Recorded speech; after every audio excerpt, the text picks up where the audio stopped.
Okay, so now we get into the A and P section about the eye.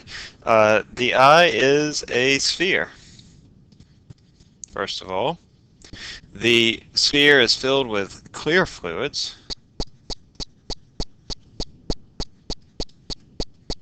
and we'll see two different clear fluids. We'll have the vitreous humor, which will be this part, and then the fluid inside this part of the eye is going to be called the aqueous humor. You'll need to know what those are and what they do and how they're different. So we have the vitreous and the aqueous humor.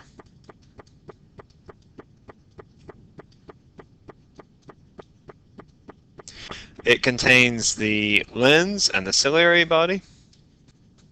Now the lens is going to be this thing right here. Even though it's called the lens, it's not really what does the majority of the refraction of light. That's mostly done by the cornea. But it is what causes your light to focus at different points. So the lens will be very important. And then the ciliary body. The ciliary body, let's see, it's not on this, it's sort of like right here, these muscles sort of right here. And that'll be what actually causes the lens to change the shape. So this changes the shape of the lens. There are three layers to the wall eye. The first is the fibrous layer. This is the outside layer. It consists of the sclera. That's, the white part of the eye. The cornea, and that is the clear part. So the cornea is right here. The second part to the wall of the eye is the vascular, or the uvea.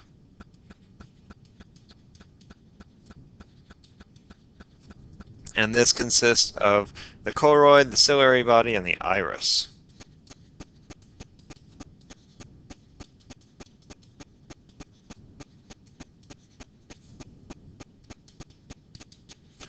The choroid contains the blood vessels.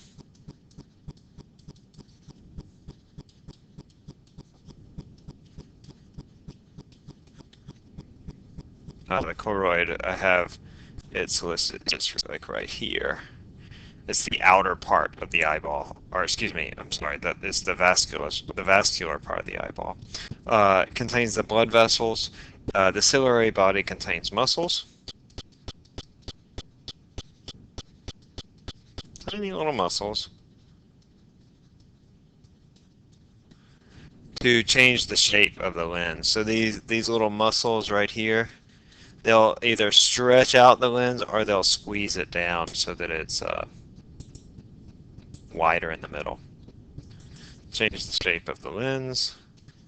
The iris is an aperture. Oops, sorry.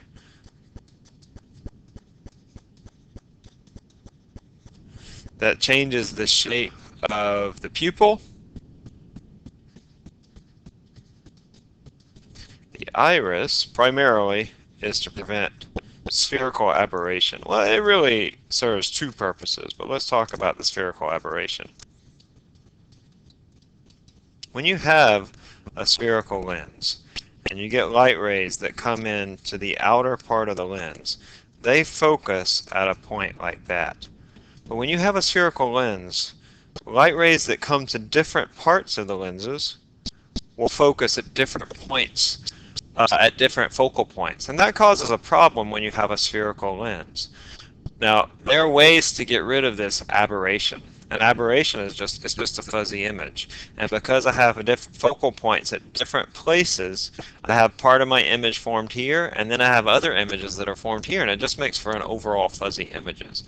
Now, in your camera, you overcome these spherical aberrations by having an aperture. And that's what you do here as well, that you just block out these parts of the lens, and then that causes you to have less spherical aberration, less effects of spherical aberration. Okay, so spherical aberration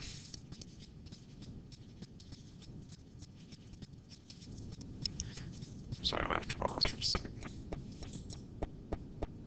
Okay, so sorry about that, but spherical aberration, let me write that out.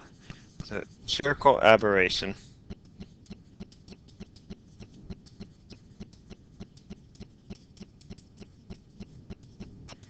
it's when light from different parts of the lens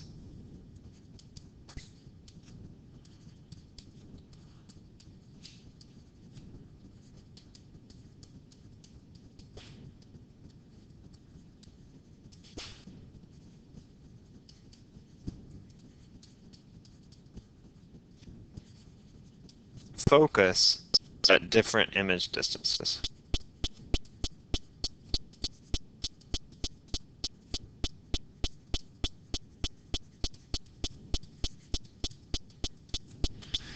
Okay. The third layer is the sensory layer. It's probably the most complicated. It's the innermost layer. And it contains the retina. The retina converts light to an electrical signal.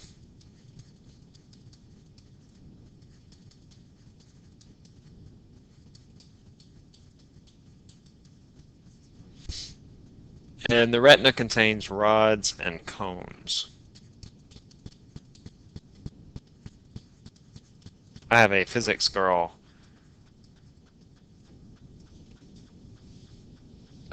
video that'll be linked in the notes for this. So it contains rods and cones for different wavelengths of light.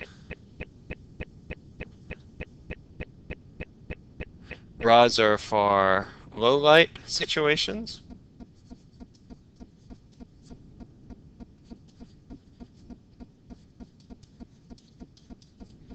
And cones are for bright light and can detect color. So rods are actually more sensitive to black and white light, whereas cones are sensitive to color light. Also, rods are for low light, so that's why in the evening, when the sun begins to go down, you don't really see the green in the trees anymore. In fact, you don't really see many colors at all, that all you see are black and white mostly, or shades of gray. There are different cones for different wavelengths of light.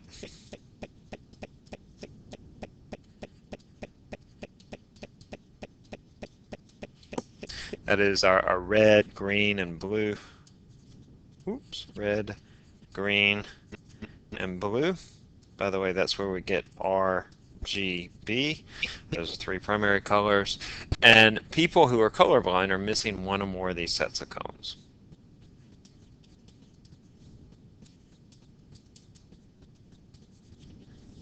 And I'll have a video about how the eye processes color as well, linked in the notes. The retina also contains the fovea and the optic disc.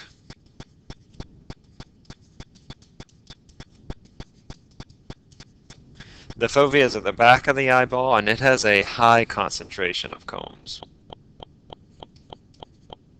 So if you imagine the eyeball, which is right here, light focuses, light from faraway objects will focus right there. And so the fovea is going to be this little part of the eyeball. And then the optic disc is where the optic nerve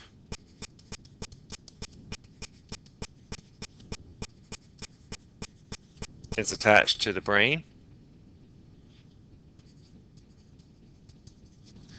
There are no cones here, or rods, but the brain fills in the image. So even though you don't have any image there physically, there's no image formed on your retina, the brain will fill that in. So this is your optic nerve. And then right here is that optic disc, and there's just, because that's where you connect to the brain, there's no rods or cones there. Okay, one more thing, there are two types of liquid in the eye. I already referred to these, the aqueous and the vitreous humor. The aqueous humor is between the lens and the cornea. It replenishes and drains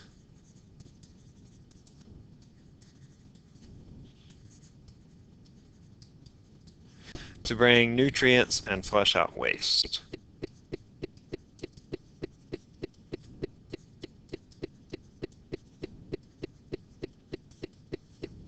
Excessive pressure, if you have pressure in the aqueous humor, this is called glaucoma. You've probably heard of this. It's more common in older people, but it's when you have an excessive pressure. And this pressure is called our intraocular pressure. Just to remind you, um, our lens is sort of right here, and our aqueous humor is going to be right here.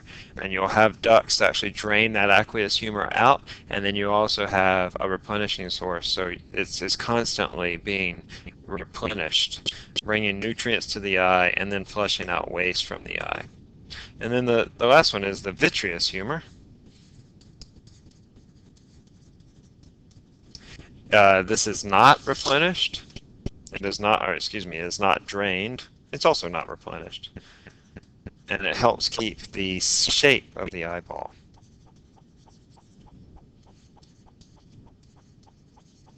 So if I have my eye right here, the vitreous humor is the fluid that fills the eye and helps keep it in that spherical shape. And if you lose that, then your eye would just sort of deflate. And it's also important to understand that this fluid, you're born with it, and then you keep it your entire life. And so, in fact, your eye doesn't really change shape that much as you grow, as you go from a little baby up into an adult. Your eye pretty much stays the same size.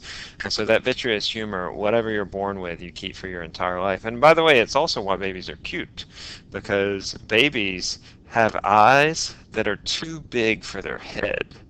And so their head gets bigger, of course, but their eyes stay the same size. So that's why when you look at a baby, you sort of have this knee-jerk reaction. It's like, boy, that's cute. It's because their eyes are too big, and just sort of we have this image in our head that big eyes are more attractive. So the vitreous humor is the fluid in your eye that's not replenished, and it helps keep the shape of the eyeball.